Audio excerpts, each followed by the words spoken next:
परम पूज्य सद्गुरुदेव श्री बजरंगदास बापा, बापा सीताराम। भाग 1।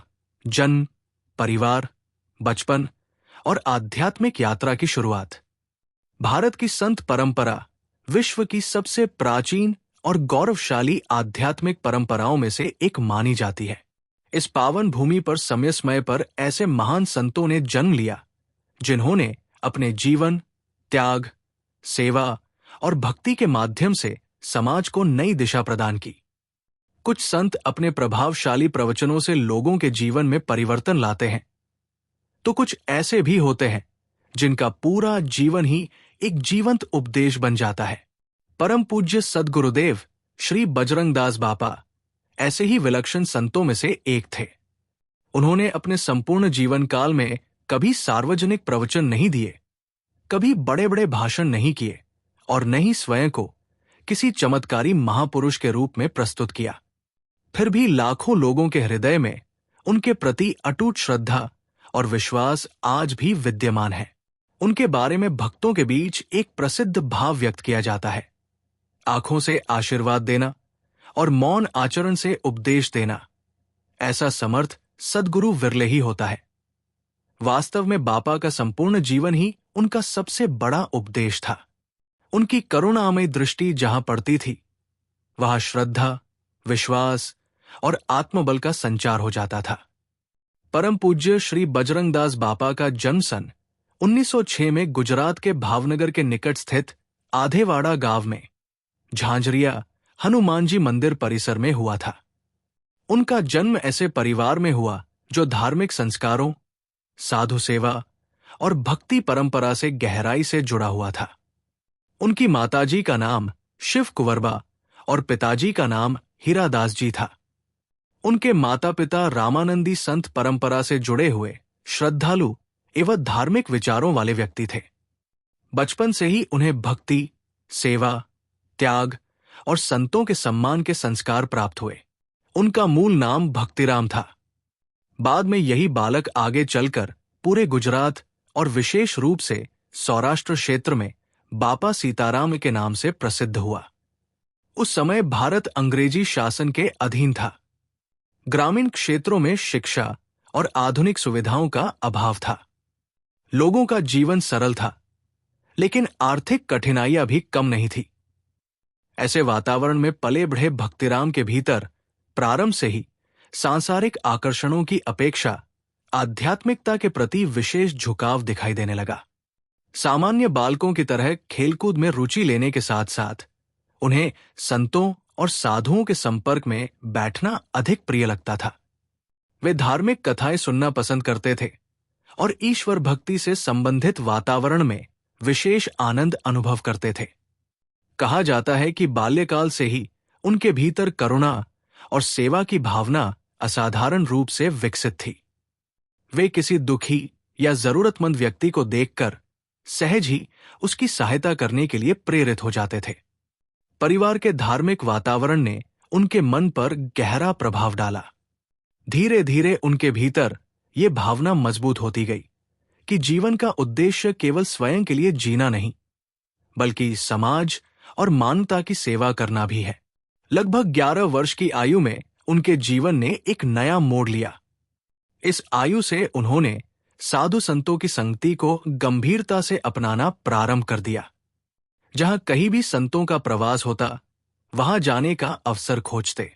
उनके भीतर आध्यात्मिक ज्ञान प्राप्त करने की तीव्र जिज्ञासा थी। वे संतों के जीवन, त्याग और तपस्या को ध्यानपूर्वक देखते और उनसे प्रेरणा प्राप्त करते।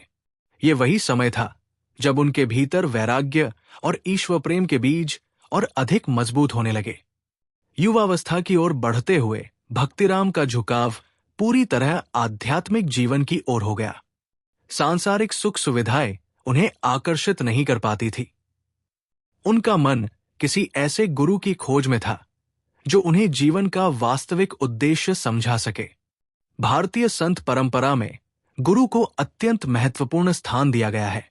गुरु केवल ज्ञान देने वाला व्यक्ति नहीं होता, बल्कि वो साधक के जीवन को नई दिशा देने वाला प्रकाश स्तंभ होता है। भक्तिराम भी ऐसे ही किसी सद्गुरु की खोज में थे।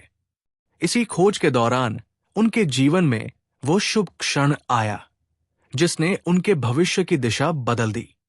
उनकी भेंट परम पूज्य श्री सीतारामदास बापू से हुई। ये मिलन उनके जीवन की सबसे महत्वपूर्ण घटनाओं में से एक माना जाता है। गुरु श्री सीतारामदास बापू ने उनके भीतर छिपी आध्यात्मिक क्षमता को पहचाना और उन्हें साधना तथा सेवा के मार्ग पर आगे बढ़ने की प्रेरणा दी। भक्तिराम ने अपने गुरु के प्रति पूर्ण समर्पण भाव अपनाया और उनके मार्गदर्शन में आध्यात्मिक जीवन की यात्रा प्रारंभ की। गुरु के सान्निध्य में रहते हुए उन्होंने संत जीवन के मूल सिद्धांतों को आत्मसात किया।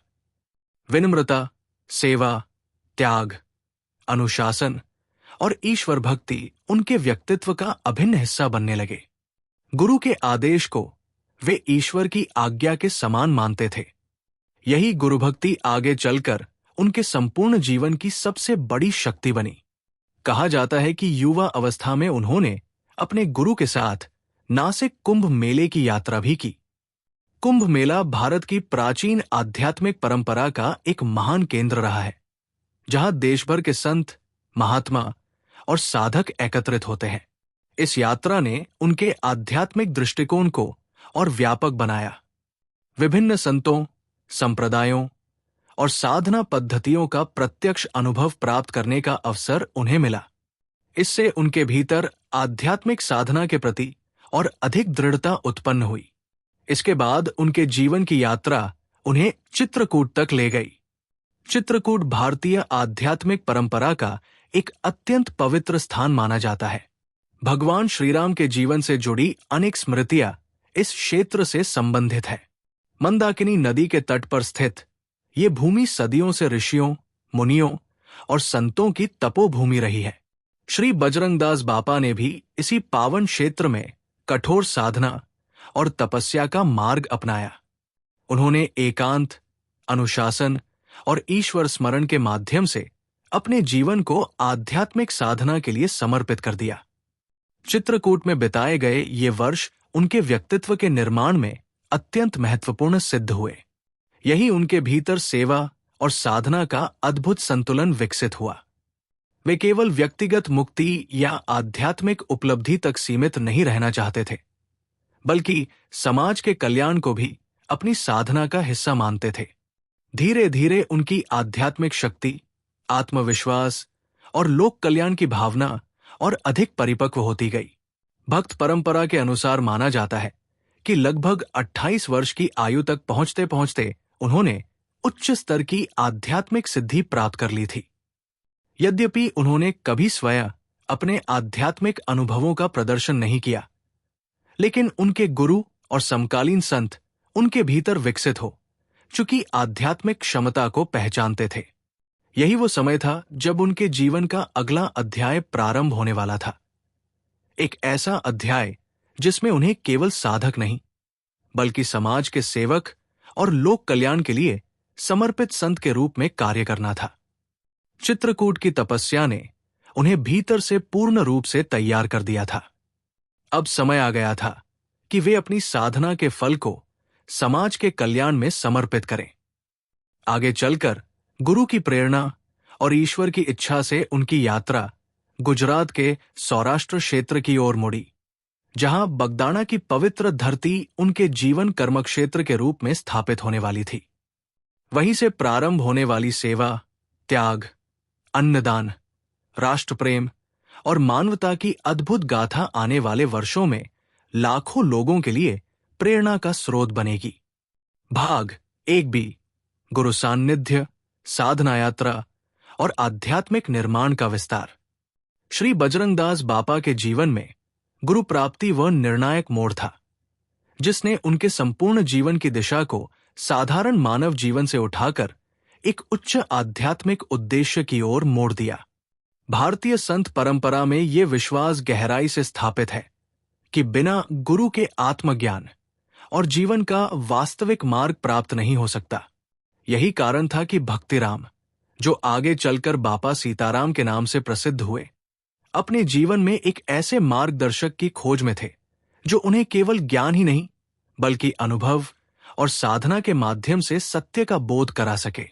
गुरु श्री सीताराम दास बापू से उनका मिलन उनके जीवन की सबसे महत्वपूर्ण घटनाओं में से एक माना जाता है।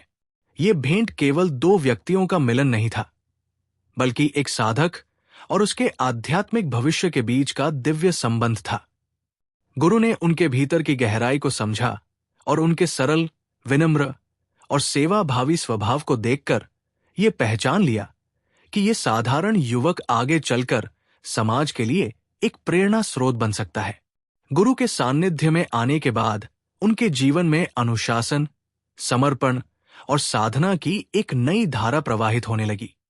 गुरु के मार्गदर्शन में उन्होंने जीवन को एक नई दृष्टि से देखना प्रारंभ किया। अब उनके लिए जीवन केवल सांसारिक कर्तव्यों तक सीमित नहीं था, बल्कि वो एक आध्यात्मिक यात्रा बन चुका था। वे समझने लगे कि मनुष्य का वास्तविक उद्देश्य केवल भौतिक सुख प्राप्त करना नहीं, बल्कि आत्मिक शांति और ईश्वर के साथ एकत्व की अनुभूति करना है। इसी समझ ने उन्हें गहरी साधना और आत्मानुशासन की ओर प्रेरित किया। गुरु के साथ नासिक कुंभ मेले की यात्रा उनके जीवन का एक अत्यंत महत्वपूर्ण अध्याय बन गई।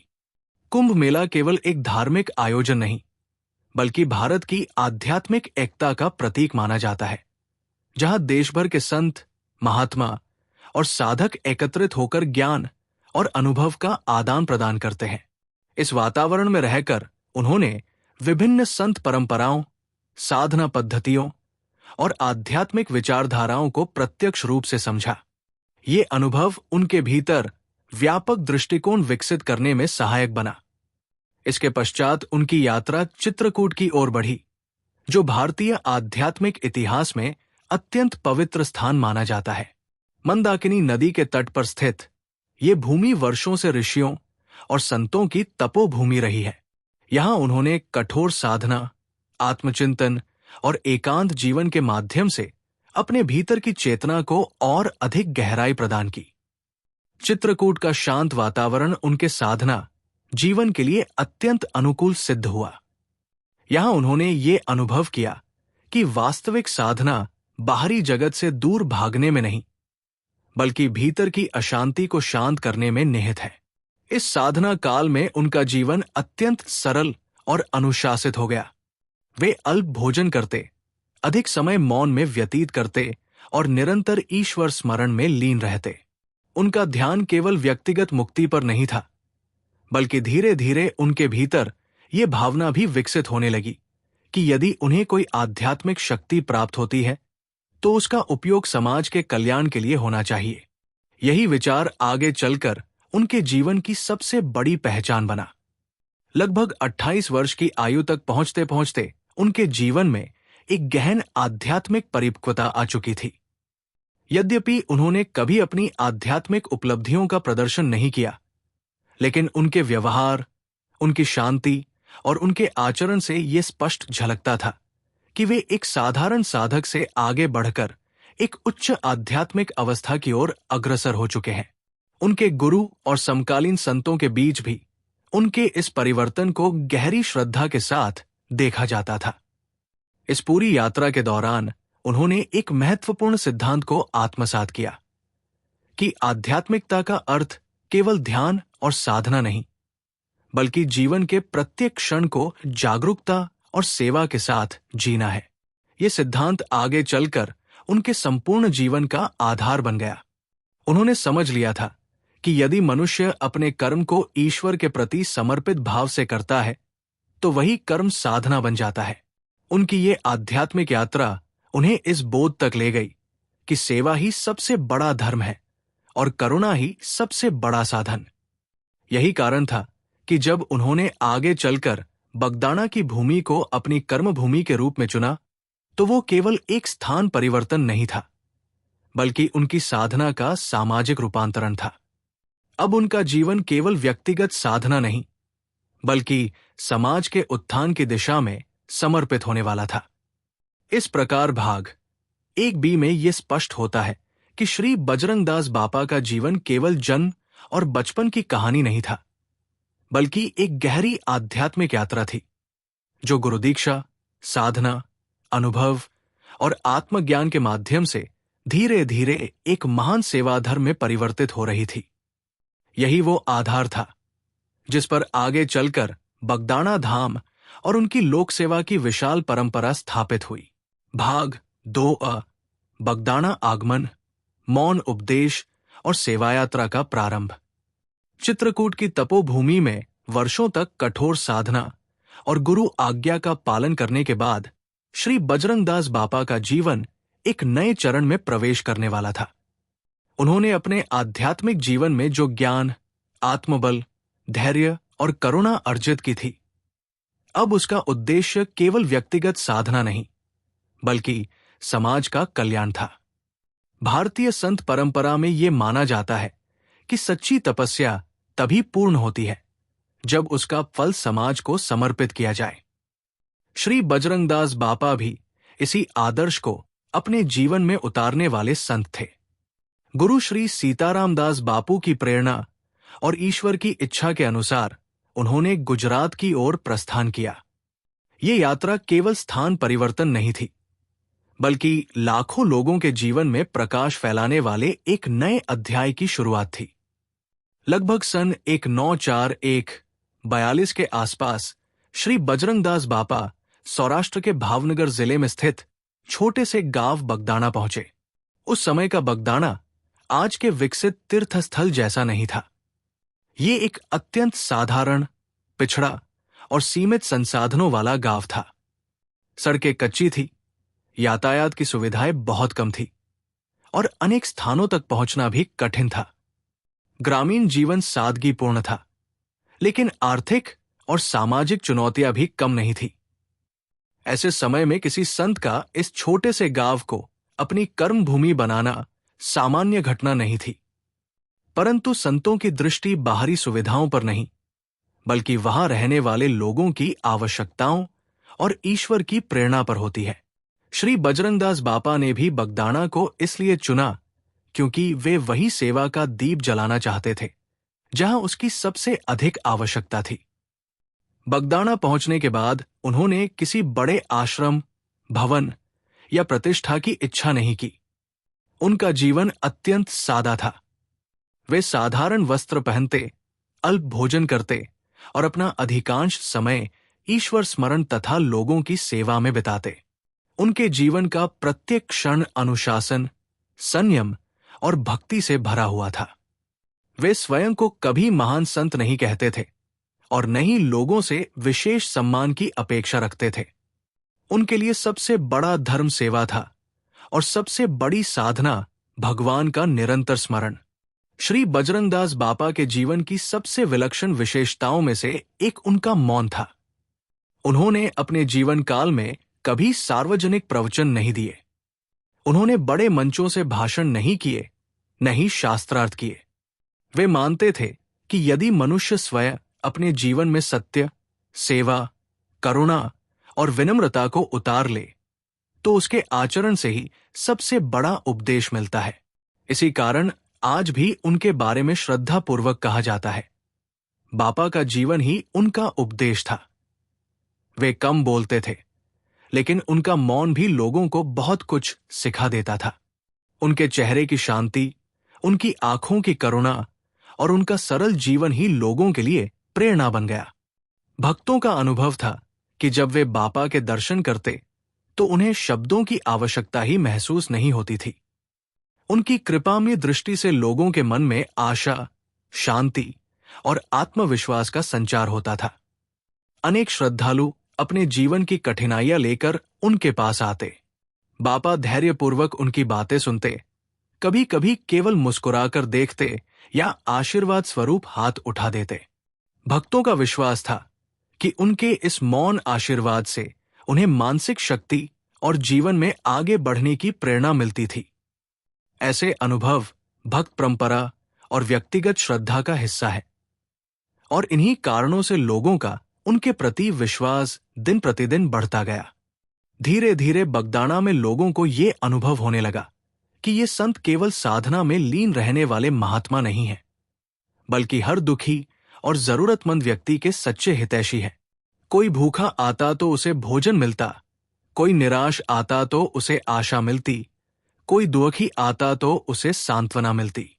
श्री बजरंगदास बापा ने कभी किसी व्यक्ति की जाति, धर्म, भाषा, आर्थिक स्थिति या सामाजिक स्तर के आधार पर भेदभाव नहीं किया। उनके लिए प्रत्येक मनुष्य भगवान का अंश था। यही कारण था कि धीरे धीरे विभिन्न समुदायों के लोग उनके पास आने लगे और बगदाणा एक आध्यात्मिक मिलन स्थल बनता गया। बापा के जीवन में अन्नदान का विशेष महत्व था।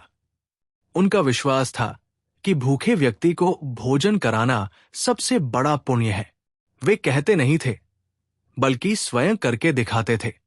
आश्रम में आने वाले साधु संतों, यात्रियों, गरीबों और जरूरतमंद लोगों के लिए भोजन की व्यवस्था की जाने लगी। समय के साथ यही सेवा आगे चलकर प्रसिद्ध अन्नक्षेत्र के रूप में विकसित हुई। यहां किसी से उसका परिचय नहीं पूछा जाता था और न ही किसी प्रकार का भेदभाव किया जाता था। जो भी भूखा आता, उसे प्रसाद स्वरूप भोजन मिलता। बापा मानते थे कि जहां कोई भूखा न रहे, वही सच्चा धर्म जीवित रहता है। अन्नदान के साथ साथ उन्होंने गौसेवा और जीव दया को भी अपने जीवन का महत्वपूर्ण अंग बनाया। भारतीय संस्कृति में गाय को करुणा, सेवा और समृद्धि का प्रतीक माना गया है। बापा स्वयं पशुओं के प्रति अत्यंत संवेदनशील थे। वे लोगों को केवल धार्मिक दृष्टि से नहीं, बल्कि मानवीय संवेदना के आधार पर भी पशुओं के प्रति दया रखने की प्रेरणा देते थे। उनका कहना था कि जो व्यक्ति भगवान की बनाई प्रत्येक सृष्टि से प्रेम करता है, वही सच्चे अर्थों में ईश्वर भक्त कहलाने योग्य है। इसी समय से लोगों के बीच बापा सीताराम का अभिवादन भी लोकप्रिय होने लगा। जब कोई व्यक्ति उनके दर्शन के लिए आता, तो भगवान के नाम का स्मरण वातावरण में स्वतः गूंज उठता। धीरे धीरे बापा सीताराम केवल एक अभिवादन नहीं रहा, बल्कि प्रेम, श्रद्धा, सेवा और भगवान के स्मरण का संदेश बन गया। आज भी गुजरात के अनेक भागों में लोग इसी शब्द के साथ एक दूसरे का स्वागत करते हैं। ये श्री बजरंगदास बापा की सबसे सुंदर आध्यात्मिक विरासतों में से एक है। समय बीतने के साथ बगदाणा का ये छोटा सा आश्रम श्रद्धालुओं के लिए आस्था का केंद्र बनने लगा। लोग दूर दूर से केवल दर्शन के लिए नहीं, बल्कि जीवन में सही दिशा प्राप्त करने के लिए आने लगे। आश्रम का वातावरण अत्यंत शांत, अनुशासित और सेवा भाव से परिपूर्ण था। यहां आने वाला प्रत्येक व्यक्ति अनुभव करता था कि आध्यात्मिकता केवल पूजा पाठ तक सीमित नहीं है, बल्कि प्रेम, सेवा, करुणा और समानता में भी भगवान का साक्षात अनुभव किया जा सकता है। यही वो समय था जब श्री बजरंगदास बापा ने बिना किसी प्रचार के, बिना किसी प्रसिद्धि की इच्छा के और बिना किसी सार्वजनिक उपदेश के अपने मौन, सेवा और करुणा से लाखों लोगों के हृदय में स्थान बनाना प्रारंभ कर दिया। उनकी साधना अब समाज की शक्ति बन चुकी थी और बगदाणा धीरे धीरे सौराष्ट्र की आध्यात्मिक चेतना का एक महत्वपूर्ण केंद्र बनता जा रहा था। भाग 2b, सेवा का विस्तार, बगदाणा धाम का विकास और मानवता का संदेश। बगदाणा में श्री बजरंगदास बापा का निवास जैसे जैसे स्थिर होता गया, वैसे वैसे उनकी सेवा और साधना का प्रभाव दूर दूर तक फैलने लगा। वे किसी प्रचार प्रसार, प्रसिद्धि या अनुयायियों की संख्या बढ़ाने के प्रयासों से सदैव दूर रहे। उनका विश्वास था कि यदि सेवा निस्वार्थ भाव से की जाए, तो उसकी सुगंध स्वयं लोगों तक पहुंच जाती है। यही हुआ। बगदाणा आने वाले श्रद्धालु जब अपने गांव और नगर लौटते, तो वे वहां बापा के सरल जीवन, उनकी करुणामयी दृष्टि और आश्रम की सेवा परंपरा का वर्णन करते। धीरे धीरे सौराष्ट्र के अनेक गांवों में बापा का नाम श्रद्धा और विश्वास के साथ लिया जाने लगा।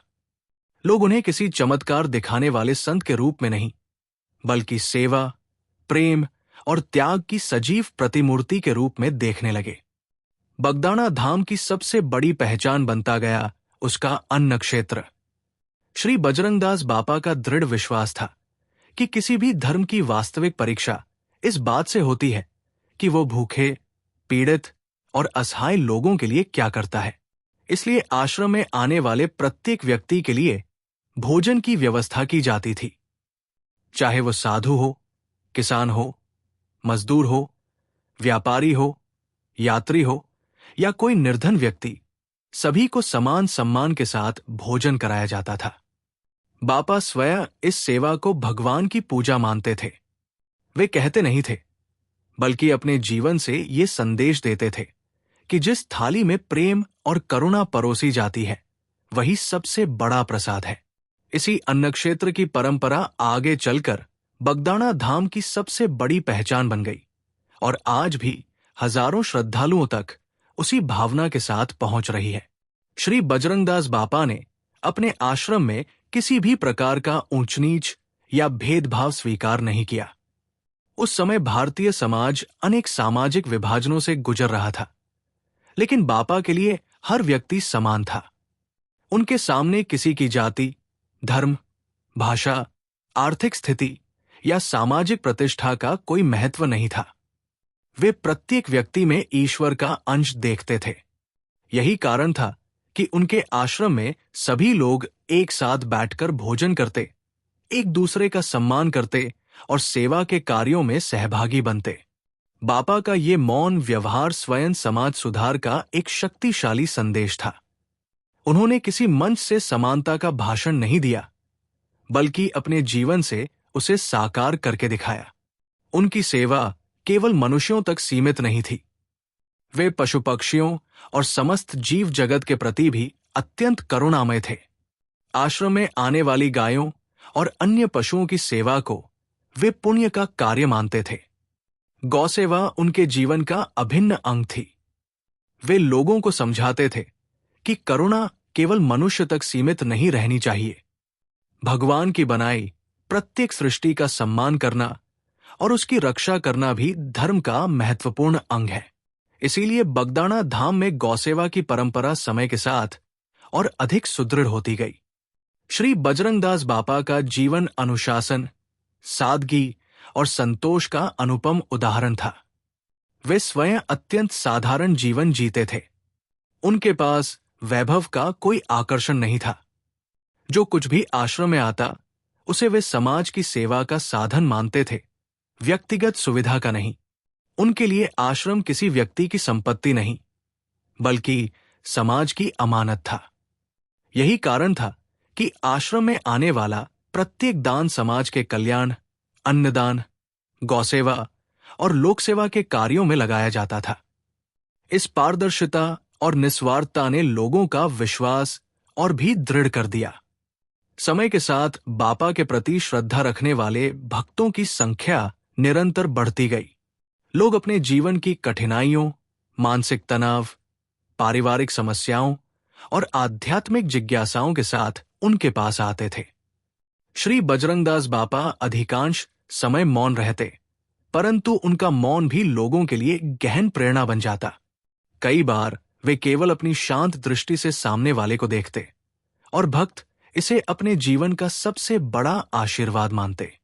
अनेक श्रद्धालुओं ने अनुभव किया कि बापा के दर्शन के बाद उनके भीतर धैर्य, साहस और सकारात्मक सोच का संचार हुआ। ऐसे अनुभव श्रद्धालुओं की व्यक्तिगत आस्था और लोक परंपरा का हिस्सा है और इन्हीं अनुभवों ने बापा के प्रति लोगों की श्रद्धा को और गहरा बनाया। बगदाना धीरे धीरे केवल एक गांव नहीं रहा, बल्कि सेवा, भक्ति और मानवता का जीवंत केंद्र बन गया। दूर दूर से आने वाले यात्री यहां केवल दर्शन के लिए नहीं, बल्कि आत्मिक शांति की खोज में भी आते थे। आश्रम का वातावरण अत्यंत सरल, स्वच्छ और अनुशासित रहता था। यहां कोई दिखावा नहीं था, कोई बाहरी आडंबर नहीं था। जो था वो था केवल सेवा, सादगी, भक्ति और प्रेम। यही वातावरण लोगों को बार बार बगदाना आने के लिए प्रेरित करता था। श्री बजरंगदास बापा लोगों को ईश्वर का स्मरण करने के लिए प्रेरित करते थे, लेकिन उन्होंने कभी किसी पर अपनी विचारधारा थोपने का प्रयास नहीं किया। वे ये नहीं कहते थे कि केवल एक ही मार्ग सही है। उनका जीवन इस बात का उदाहरण था कि सच्ची भक्ति वही है जो मनुष्य को अधिक विनम्र, अधिक करुणामय और अधिक सेवाभावी बनाए। वे चाहते थे कि प्रत्येक व्यक्ति अपने परिवार, अपने गांव और अपने समाज के प्रति अपने कर्तव्यों का ईमानदारी से पालन करे। उनके लिए धर्म केवल मंदिर तक सीमित नहीं था। धर्म का अर्थ था सत्य बोलना, परिश्रम करना, दूसरों की सहायता करना, माता पिता और गुरु का सम्मान करना तथा ईमानदारी से जीवन जीना।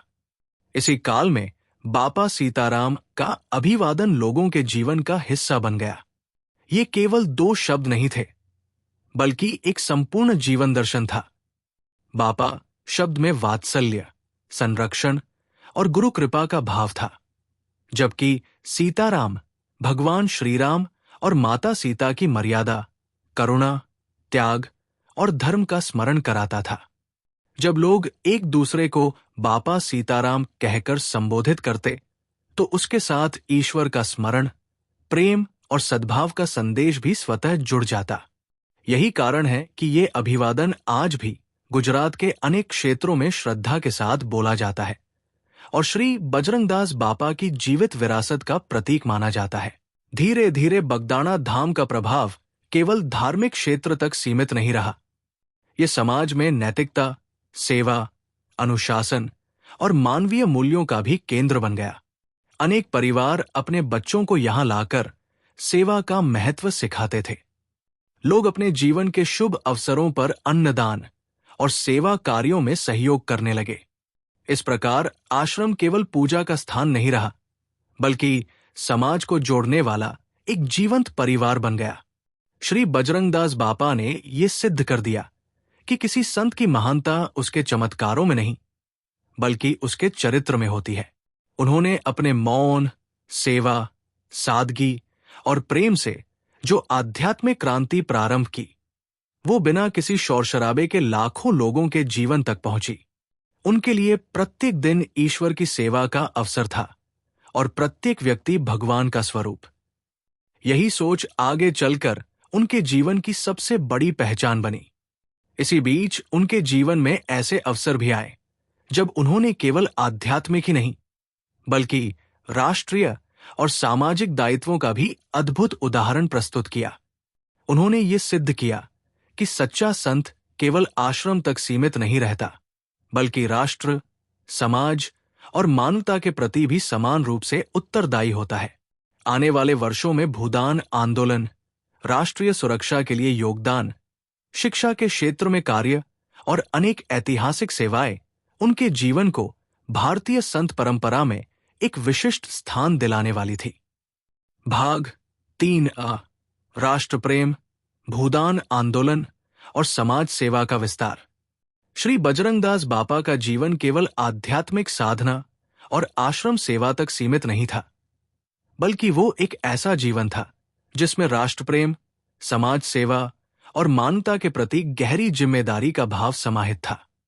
भारतीय संत परंपरा में अनेक संतों ने समाज को केवल आध्यात्मिक मार्ग ही नहीं दिखाया, बल्कि समय समय पर राष्ट्र और समाज की आवश्यकताओं के अनुसार अपने जीवन को भी समर्पित किया है। श्री बजरंगदास बापा इसी परंपरा की एक सशक्त कड़ी थे, जिन्होंने ये सिद्ध किया कि सच्चा संत वह है जो केवल मंदिर या आश्रम में नहीं, बल्कि समाज के हर संकट में अपने कर्तव्य का निर्वाह करे। सन 1958 का समय भारत के सामाजिक इतिहास में एक महत्वपूर्ण कालखंड माना जाता है, जब प्रसिद्ध समाज सुधारक एवं संत विनोबा भावे द्वारा भूदान आंदोलन पूरे देश में व्यापक रूप से चलाया जा रहा था। इस आंदोलन का उद्देश्य था, जिनके पास अधिक भूमि है वे स्वेच्छा से अपनी भूमि का एक हिस्सा भूमिहीन किसानों और गरीबों को दान करें, ताकि समाज में आर्थिक असमानता को कम किया जा सके। ये केवल आर्थिक सुधार का आंदोलन नहीं था, बल्कि एक नैतिक और आध्यात्मिक जागरण भी था।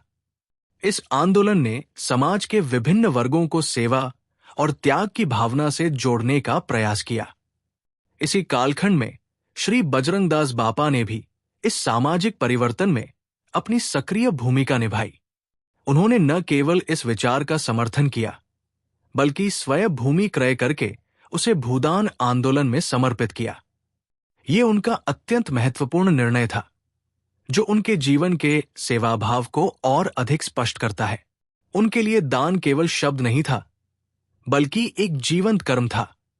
वे मानते थे कि यदि समाज में समानता और शांति स्थापित करनी है, तो व्यक्तिगत स्वार्थ से ऊपर उठकर सामूहिक कल्याण की भावना अपनानी होगी। उनका ये योगदान उस समय के ग्रामीण समाज के लिए एक प्रेरणा बन गया।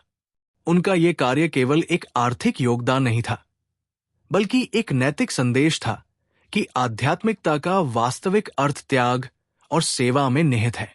उन्होंने ये दिखाया कि यदि एक संत चाहे तो वो अपने व्यक्तिगत संसाधनों को भी समाज के कल्याण के लिए समर्पित कर सकता है। उनके इस कदम ने बगदाणा धाम की पहचान को केवल धार्मिक केंद्र तक सीमित नहीं रखा, बल्कि उसे सामाजिक सुधार और मानवीय मूल्यों के केंद्र के रूप में भी स्थापित किया। श्री बजरंगदास बापा का राष्ट्र प्रेम भी अत्यंत अद्वितीय और प्रेरणादायक था।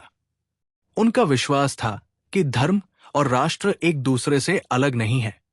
जो व्यक्ति अपने देश के प्रति कर्तव्यनिष्ठ नहीं है, उसकी आध्यात्मिकता अधूरी है। इसी भावना के साथ उन्होंने देश की सुरक्षा और राष्ट्रहित को सर्वोपरि माना। उनके जीवन में ये दृष्टिकोण केवल विचारों तक सीमित नहीं रहा, बल्कि व्यवहार में भी स्पष्ट रूप से दिखाई दिया। सन 1962 में जब भारत और चीन के बीच युद्ध की स्थिति उत्पन्न हुई, उस समय पूरे देश में चिंता और असुरक्षा का वातावरण था। इसी प्रकार सन 1965 में भारत और पाकिस्तान के बीच युद्ध के दौरान भी देश कठिन परिस्थितियों से गुजर रहा था। ऐसे समय में श्री बजरंगदास बापा ने अपने आश्रम की संपत्ति और संसाधनों को राष्ट्र सेवा के लिए समर्पित करने का निर्णय लिया। आश्रम की भूमि, आवश्यक सामग्री, बर्तन और व्यक्तिगत उपयोग की वस्तुओं तक का उपयोग उन्होंने राष्ट्रहित में योगदान के रूप में किया। ये त्याग केवल भौतिक वस्तुओं का नहीं था, बल्कि ये उनके भीतर बसे गहरे राष्ट्र प्रेम का प्रतीक था। उनके इस योगदान की विशेषता यह थी कि उन्होंने इसे किसी प्रचार या प्रसिद्धि के उद्देश्य से नहीं किया। वे सदैव सरलता और मौन में विश्वास रखते थे। उनके लिए राष्ट्र सेवा एक आध्यात्मिक साधना थी। वे मानते थे कि जब देश संकट में हो, तब प्रत्येक नागरिक और विशेष रूप से संत समाज का कर्तव्य बनता है कि वो आगे आकर सहयोग करे। उनका ये दृष्टिकोण उन्हें अन्य संतों से विशिष्ट बनाता है। उनकी समाज सेवा केवल युद्ध काल तक सीमित नहीं रही, बल्कि उन्होंने शिक्षा, ग्रामीण विकास और सामाजिक जागरूकता के क्षेत्र में भी महत्वपूर्ण योगदान दिया। सन 1975-76 के आसपास उन्होंने बगदाणा क्षेत्र में शिक्षा के प्रसार के लिए एक महत्वपूर्ण पहल की। उन्होंने स्थानीय ग्राम पंचायत के सहयोग से एक हाई स्कूल की स्थापना में योगदान दिया और उसे समाज को समर्पित किया। उनका मानना था कि शिक्षा के बिना कोई भी समाज वास्तविक प्रगति नहीं कर सकता। शिक्षा केवल नौकरी प्राप्त करने का साधन नहीं है, बल्कि ये चरित्र निर्माण और समाज निर्माण का आधार है। उनकी ये सोच ग्रामीण क्षेत्रों में विशेष रूप से महत्वपूर्ण साबित हुई, जहां उस समय शिक्षा की सुविधाएं सीमित थी। बगदाणा और आसपास के क्षेत्रों में बच्चों को शिक्षा प्राप्त करने का अवसर मिला, जिससे आने वाली पीढ़ियों के जीवन में सकारात्मक परिवर्तन आया। ये कार्य भी उनके उस मूल सिद्धांत का विस्तार था, जिसमें वे सेवा को ही सबसे बड़ा धर्म मानते थे। श्री बजरंगदास बापा का जीवन ये संदेश देता है कि सच्ची आध्यात्मिकता केवल ध्यान, पूजा या साधना तक सीमित नहीं होती, बल्कि वो समाज के हर क्षेत्र में सक्रिय रूप से कार्य करने में निहित होती है। वे मानते थे कि यदि किसी व्यक्ति के पास शक्ति, संसाधन या प्रभाव है, तो उसका उपयोग केवल अपने लिए नहीं, बल्कि समाज के कल्याण के लिए होना चाहिए। यही कारण है कि उनके जीवन में सेवा, त्याग और राष्ट्र प्रेम एक साथ प्रवाहित होते दिखाई देते हैं। उनका यह भी विश्वास था कि कानून और अनुशासन का पालन करना प्रत्येक नागरिक का कर्तव्य है।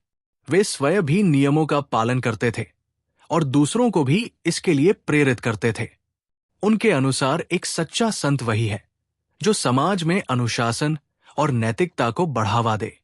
उनका जीवन इस बात का प्रमाण था कि आध्यात्मिकता और सामाजिक जिम्मेदारी एक दूसरे के पूरक है। धीरे धीरे बगदाना धाम केवल एक धार्मिक स्थल नहीं रहा, बल्कि ये सामाजिक जागरूकता, सेवा और राष्ट्र प्रेम का केंद्र बन गया। यहां आने वाले लोग केवल आशीर्वाद प्राप्त करने के लिए नहीं, बल्कि जीवन में सही दिशा सीखने के लिए भी आते थे। श्री बजरंगदास बापा का मौन, उनकी सेवा और उनका त्याग लोगों के लिए एक जीवंत प्रेरणा बन गया। उनकी ये यात्रा आगे चलकर और भी व्यापक रूप लेने वाली थी। आने वाले वर्षों में उनके द्वारा किए गए योगदानों ने उन्हें केवल एक संत के रूप में नहीं, बल्कि एक समाज सुधारक और राष्ट्र सेवक के रूप में भी प्रतिष्ठित किया। उनके जीवन की ये गाथा भारतीय संत परंपरा में एक उज्जवल अध्याय के रूप में सदैव स्मरणीय रहेगी। भाग 3B, शिक्षा, समाज सुधार, आश्रम विस्तार और बगदाना धाम की विरासत। 1962 और 1965 के युद्धकाल में राष्ट्र सेवा और त्याग का अद्वितीय उदाहरण प्रस्तुत करने के बाद श्री बजरंगदास बापा का जीवन और भी व्यापक सामाजिक दायित्वों की ओर अग्रसर हुआ। उनका मानना था कि केवल युद्ध या संकट के समय ही नहीं, बल्कि सामान्य समय में भी समाज निर्माण का कार्य निरंतर चलता रहना चाहिए। उनके लिए सेवा एक सतत साधना थी, जो किसी विशेष परिस्थिति पर निर्भर नहीं थी। इसी विचारधारा के आधार पर उन्होंने अपने जीवन के अगले चरण में शिक्षा, समाज सुधार और मानव विकास को केंद्र में रखा। श्री बजरंगदास बापा का विश्वास था कि समाज की वास्तविक उन्नति शिक्षा के बिना संभव नहीं है। शिक्षा केवल पुस्तकीय ज्ञान नहीं, बल्कि चरित्र निर्माण, संस्कार और जीवन मूल्यों का माध्यम है। उन्होंने ग्रामीण क्षेत्रों में शिक्षा के महत्व को समझा और इसे अपने सेवा कार्यों का हिस्सा बनाया। बगदाना और आसपास के क्षेत्रों में शिक्षा की स्थिति उस समय बहुत सीमित थी। अनेक बच्चों को प्राथमिक शिक्षा भी सुगमता से उपलब्ध नहीं हो पाती थी। ऐसे समय में बापा ने शिक्षा को समाज सेवा का एक प्रमुख स्तंभ बनाया। सन 1975-76 के आसपास उन्होंने स्थानीय सहयोग और समाज की सहभागिता से बगदाना क्षेत्र में एक हाई स्कूल की स्थापना में महत्वपूर्ण भूमिका निभाई। इस विद्यालय की स्थापना केवल एक भवन निर्माण नहीं थी, बल्कि ये एक विचार था कि ग्रामीण बच्चों को भी समान अवसर प्राप्त होने चाहिए। इस विद्यालय को ग्राम पंचायत को समर्पित करना उनके निस्वार्थ भाव का प्रतीक था। उन्होंने इसे किसी व्यक्तिगत संस्था या स्वामित्व के रूप में नहीं देखा, बल्कि इसे समाज की धरोहर के रूप में स्थापित किया। ये कदम इस बात का प्रमाण था कि वे शिक्षा को केवल सेवा का साधन नहीं, बल्कि समाज परिवर्तन का माध्यम मानते थे। श्री बजरंगदास बापा के जीवन की एक विशेषता ये थी कि वे किसी भी प्रकार के सामाजिक भेदभाव के विरोधी थे। उनके अनुसार समाज में समानता और एकता का भाव ही सच्चे धर्म का आधार है। उन्होंने अपने आश्रम में भी ये सुनिश्चित किया कि सभी व्यक्ति समान भाव से सेवा प्राप्त करें। उनके लिए कोई बड़ा या छोटा नहीं था। ये दृष्टिकोण उस समय के समाज में व्याप्त अनेक कुरीतियों के विरुद्ध एक मौन लेकिन प्रभावशाली संदेश था। उनकी समाज सुधार की दृष्टि केवल शिक्षा तक सीमित नहीं थी, बल्कि उन्होंने ग्रामीण जीवन में नैतिकता, अनुशासन और सेवा भावना को भी प्रोत्साहित किया।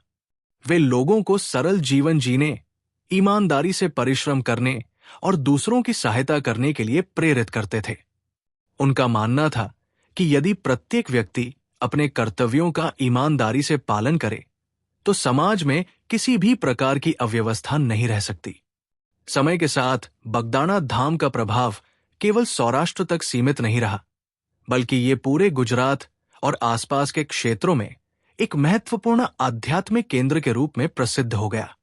यहां आने वाले श्रद्धालु केवल धार्मिक आस्था से नहीं, बल्कि जीवन में मार्गदर्शन प्राप्त करने की इच्छा से भी आते थे।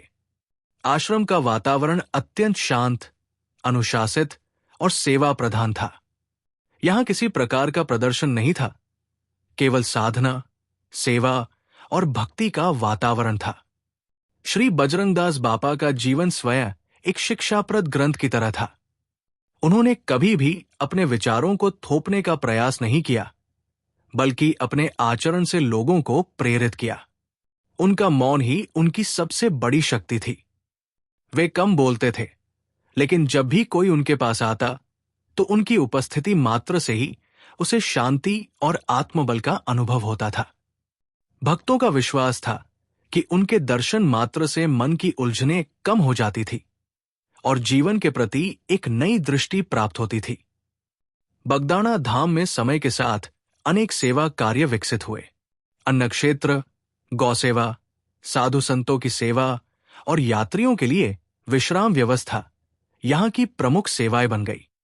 ये सब कार्य किसी प्रचार के लिए नहीं, बल्कि स्वाभाविक सेवाभाव से किए जाते थे। बापा स्वयं इस बात पर जोर देते थे कि सेवा में कोई दिखावा नहीं होना चाहिए। सेवा का वास्तविक फल तभी मिलता है जब वो पूर्णतः निस्वार्थ भाव से की जाए। उनके जीवन में पर्यावरण और प्रकृति के प्रति भी गहरा सम्मान था। वे वृक्षों, जल और भूमि को ईश्वर की देन मानते थे। उनके अनुयायियों के बीच धीरे धीरे वृक्षारोपण और पर्यावरण संरक्षण की भावना विकसित हुई। ये परंपरा आगे चलकर और भी सशक्त रूप में विकसित हुई, जिसमें हजारों वृक्ष लगाए जाने लगे और प्रकृति संरक्षण को सेवा का हिस्सा माना गया। श्री बजरंगदास बापा का प्रभाव केवल धार्मिक या आध्यात्मिक क्षेत्र तक सीमित नहीं था, बल्कि उन्होंने समाज के नैतिक और सांस्कृतिक मूल्यों को भी प्रभावित किया। उनके जीवन से ये संदेश मिलता है कि सच्चा संत वह है जो समाज को केवल उपदेश नहीं देता, बल्कि उसे अपने जीवन से जीकर दिखाता है। उनका जीवन एक ऐसे दीपक की तरह था जो स्वयं जलकर दूसरों के जीवन को प्रकाशित करता है। उनकी शिक्षाएं आज भी प्रासंगिक है। उन्होंने ये सिखाया कि सेवा, करुणा, अनुशासन और सत्यनिष्ठा ही किसी भी समाज की वास्तविक नींव है।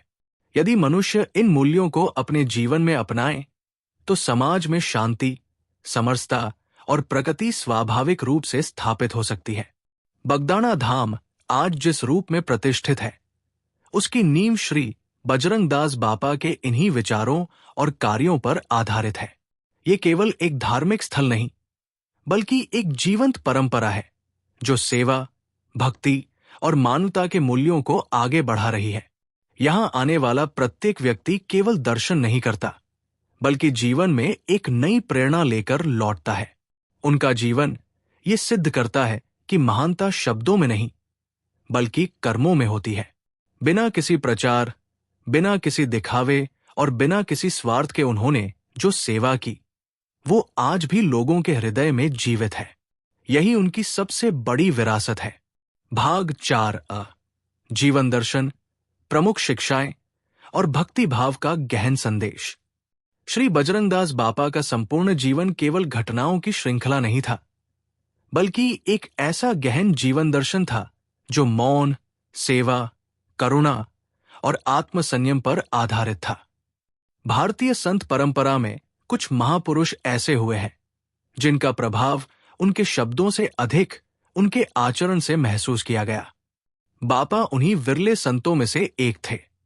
उन्होंने कभी बड़े मंचों से प्रवचन नहीं दिए, नहीं स्वयं को किसी विशेष उपदेशक के रूप में प्रस्तुत किया। फिर भी उनके जीवन का प्रत्येक क्षण एक जीवंत संदेश बन गया।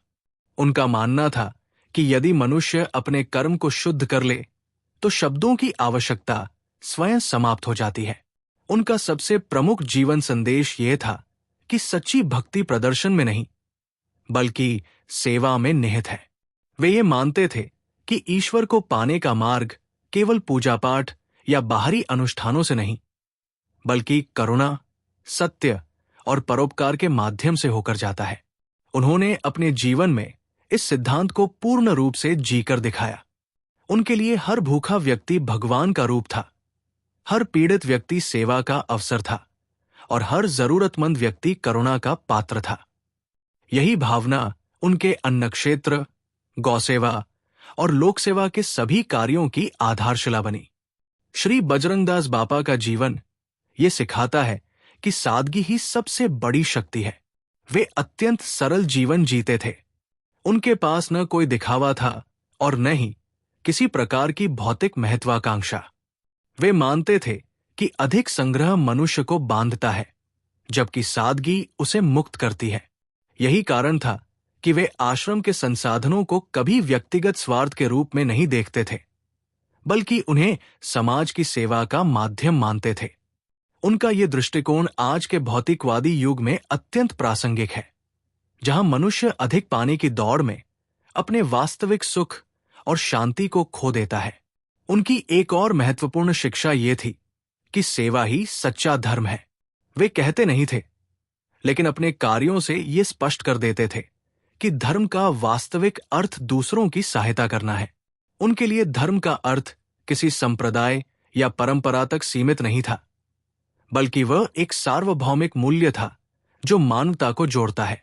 वे मानते थे कि यदि किसी व्यक्ति के कर्म दूसरों के जीवन में सुख, शांति और राहत लाते हैं, तो वही सच्चा धर्म है। बापा का मौन भी उनके जीवन का एक महत्वपूर्ण अध्याय था। उन्होंने कभी शब्दों के माध्यम से लोगों को प्रभावित करने का प्रयास नहीं किया। उनका मौन ही उनका संदेश था। ये मौन केवल चुप रहने का नाम नहीं था, बल्कि एक गहन आध्यात्मिक अवस्था थी, जिसमें करुणा, शांति और आत्मिक शक्ति समाहित थी। भक्तों का अनुभव था कि उनके सामने बैठकर ही मन शांत हो जाता था और जीवन की जटिलताएं सरल लगने लगती थी। ये प्रभाव किसी उपदेश का नहीं, बल्कि उनकी आध्यात्मिक उपस्थिति का परिणाम माना जाता है। उनका जीवन ये भी सिखाता है कि वास्तविक आध्यात्मिकता समाज से अलग होकर नहीं, बल्कि समाज के बीच रहकर सेवा करने में है। उन्होंने कभी संसार को त्याग कर एकांत में जीवन नहीं बिताया, बल्कि समाज के बीच रहकर उसकी पीड़ा को समझा और उसे दूर करने का प्रयास किया। वे मानते थे कि ईश्वर केवल मंदिरों में नहीं, बल्कि हर जीव में विद्यमान है। इसलिए हर जीव की सेवा ही ईश्वर की सच्ची पूजा है। भक्तों के अनुभवों के अनुसार बापा के दर्शन मात्र से मन में एक विशेष शांति और आत्मबल का अनुभव होता था। लोग अपनी समस्याएं लेकर उनके पास आते थे और बिना किसी विशेष संवाद के भी उन्हें मानसिक राहत का अनुभव होता था। ये प्रभाव उनकी करुणामय दृष्टि और शांत व्यक्तित्व का परिणाम था। ऐसे अनुभव भक्त परंपरा और श्रद्धा का हिस्सा है, जो उनके प्रति लोगों के गहरे विश्वास को दर्शाते हैं। श्री बजरंगदास बापा ये भी सिखाते थे कि ईमानदारी और अनुशासन के बिना कोई भी सेवा पूर्ण नहीं होती। वे स्वयं अनुशासन का पालन करते थे और दूसरों को भी इसके लिए प्रेरित करते थे। उनके अनुसार यदि व्यक्ति अपने कर्तव्यों के प्रति ईमानदार नहीं है, तो उसकी भक्ति भी अधूरी है। वे मानते थे कि जीवन में संतुलन बनाए रखना अत्यंत आवश्यक है। आध्यात्मिकता और सामाजिक जिम्मेदारी दोनों का संतुलन ही सच्चे जीवन का आधार है। उनका जीवन दर्शन ये भी स्पष्ट करता है कि आध्यात्मिकता पलायन नहीं, बल्कि जागरूकता है। वे संसार से भागने की बजाय उसमें रहकर उसे बेहतर बनाने का प्रयास करते थे। उन्होंने ये दिखाया कि एक साधारण जीवन जीते हुए भी महान कार्य किए जा सकते हैं। उनके लिए महानता किसी पद, पहचान या प्रसिद्धि में नहीं थी, बल्कि सेवा और त्याग में थी। आज के आधुनिक युग में, जहां मनुष्य तनाव, प्रतिस्पर्धा और असंतोष से जूझ रहा है, बापा का जीवन एक गहरी प्रेरणा देता है।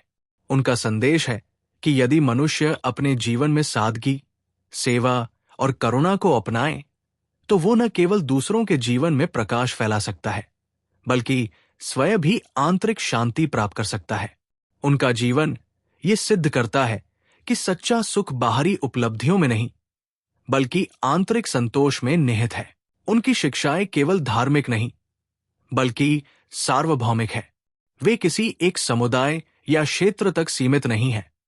उनका जीवन हर उस व्यक्ति के लिए प्रेरणा है जो अपने जीवन में अर्थ, शांति और उद्देश्य की खोज कर रहा है। उन्होंने ये दिखाया कि यदि मनुष्य अपने अहंकार को छोड़कर सेवा और प्रेम के मार्ग पर चल पड़े, तो उसका जीवन स्वयं एक तीर्थ बन सकता है। श्री बजरंगदास बापा की सबसे बड़ी विरासत उनका आचरण है। उन्होंने जो जिया वही सिखाया, उन्होंने जो किया वही संदेश बन गया। उनके जीवन से यह स्पष्ट होता है कि शब्दों से अधिक प्रभावशाली कर्म होते हैं और उपदेश से अधिक शक्तिशाली उदाहरण होता है। यही कारण है कि आज भी उनका नाम श्रद्धा, विश्वास और भक्ति के साथ लिया जाता है। उनका जीवन दर्शन आने वाली पीढ़ियों के लिए एक मार्गदर्शक के रूप में सदैव जीवित रहेगा, जो ये सिखाता है कि सच्चा धर्म वही है जो मानवता को जोड़ता है, सेवा को बढ़ाता है और जीवन को सरल बनाता है। भाग 4b, प्रेरणादायक संदेश, आधुनिक प्रासंगिकता और बगदाना धाम की जीवित विरासत। श्री बजरंगदास बापा का जीवन केवल एक संत की जीवनी नहीं, बल्कि मानवता को दिशा देने वाला एक जीवंत आदर्श है। उनका संपूर्ण जीवन ये संदेश देता है कि सच्ची महानता बाहरी प्रदर्शन में नहीं, बल्कि भीतर की शुद्धता और कर्म की पवित्रता में निहित होती है। उन्होंने ये सिद्ध किया कि यदि मनुष्य अपने जीवन को स्वार्थ से मुक्त कर दे और सेवा को अपना धर्म बना ले, तो उसका जीवन स्वयं एक प्रेरणा बन जाता है। उनका मौन, उनकी करुणा और उनका त्याग आज भी लोगों के जीवन में एक अदृश्य शक्ति की तरह कार्य करता है। आधुनिक युग में जहां मनुष्य भौतिक उपलब्धियों की दौड़ में निरंतर व्यस्त है, वहां बापा का जीवन एक संतुलन का संदेश देता है। वे सिखाते हैं कि जीवन केवल पाने के लिए नहीं, बल्कि देने के लिए भी है। यदि मनुष्य केवल अपने लिए जीता है तो वो सीमित हो जाता है, लेकिन यदि वो दूसरों के लिए जीना सीख ले तो उसका जीवन व्यापक और अर्थपूर्ण बन जाता है। ये विचार आज के समय में विशेष रूप से महत्वपूर्ण है, जब मानसिक तनाव, असंतोष और अकेलापन बढ़ता जा रहा है। श्री बजरंगदास बापा का सबसे बड़ा संदेश ये था कि सेवा ही सबसे बड़ी साधना है। वे ये मानते थे कि भगवान को पाने के लिए किसी जटिल प्रक्रिया की आवश्यकता नहीं है, बल्कि आवश्यकता है एक शुद्ध हृदय और सेवा भाव की। यदि कोई व्यक्ति अपने आसपास के जरूरतमंदों की सहायता करता है, भूखे को भोजन देता है और दुखी के प्रति करुणा रखता है, तो वही सच्ची भक्ति है। उनका ये संदेश किसी विशेष धर्म या समुदाय तक सीमित नहीं था, बल्कि पूरी मानवता के लिए था। उनके जीवन का एक महत्वपूर्ण पक्ष ये भी था कि उन्होंने कभी किसी प्रकार का भेदभाव स्वीकार नहीं किया। उनके लिए सभी मनुष्य समान थे। यही समानता का भाव उनके आश्रम और सेवा कार्यों में स्पष्ट रूप से दिखाई देता था। बगदाना धाम में आने वाला प्रत्येक व्यक्ति समान सम्मान प्राप्त करता था। यह दृष्टिकोण उस समय के समाज में एक मौन क्रांति के समान था, जिसने लोगों की सोच को धीरे धीरे बदलना प्रारंभ किया। बगदाना धाम आज जिस स्वरूप में प्रतिष्ठित है, वो श्री बजरंगदास बापा के त्याग, सेवा और मौन साधना का परिणाम है। ये स्थान केवल एक धार्मिक केंद्र नहीं, बल्कि सेवा, भक्ति और मानवता का जीवंत प्रतीक बन चुका है। यहां आने वाले श्रद्धालु केवल दर्शन के लिए नहीं आते, बल्कि जीवन में नई ऊर्जा और प्रेरणा प्राप्त करने के लिए आते हैं। अन्न क्षेत्र, गौसेवा, पर्यावरण संरक्षण और सामाजिक सेवा की परंपराएं आज भी उसी भावना के साथ आगे बढ़ रही है, जो बापा ने अपने जीवन में स्थापित की थी। समय के साथ उनके अनुयायियों और भक्तों ने उनकी शिक्षाओं को आगे बढ़ाने का कार्य किया है। वृक्षारोपण, सामाजिक सेवा और मानव कल्याण के अनेक कार्य आज भी उनके नाम से प्रेरित होकर किए जा रहे हैं। ये इस बात का प्रमाण है कि उनका जीवन केवल एक ऐतिहासिक अध्याय नहीं, बल्कि एक जीवित परंपरा है जो आज भी सक्रिय रूप से समाज को दिशा दे रही है। उनका जीवन ये भी सिखाता है कि सच्चा संत कभी समाप्त नहीं होता। शरीर समाप्त हो सकता है, लेकिन विचार और प्रेरणा सदैव जीवित रहते हैं। श्री बजरंगदास बापा का जीवन इसी सत्य का उदाहरण है। आज भी जब लोग बापा सीताराम का स्मरण करते हैं, तो ये केवल एक नाम नहीं होता, बल्कि एक भाव होता है, सेवा, श्रद्धा और आत्मिक शांति का भाव। उनकी शिक्षाएं आने वाली पीढ़ियों के लिए भी उतनी ही प्रासंगिक है जितनी उनके समय में थी।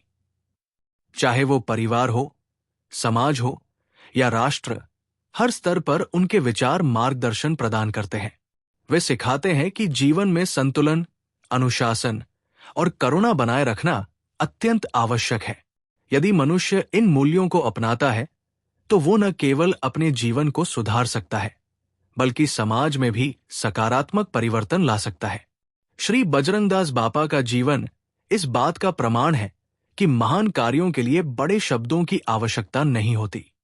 सादगी, मौन और सेवा भी उतने ही प्रभावशाली हो सकते हैं जितने बड़े उपदेश।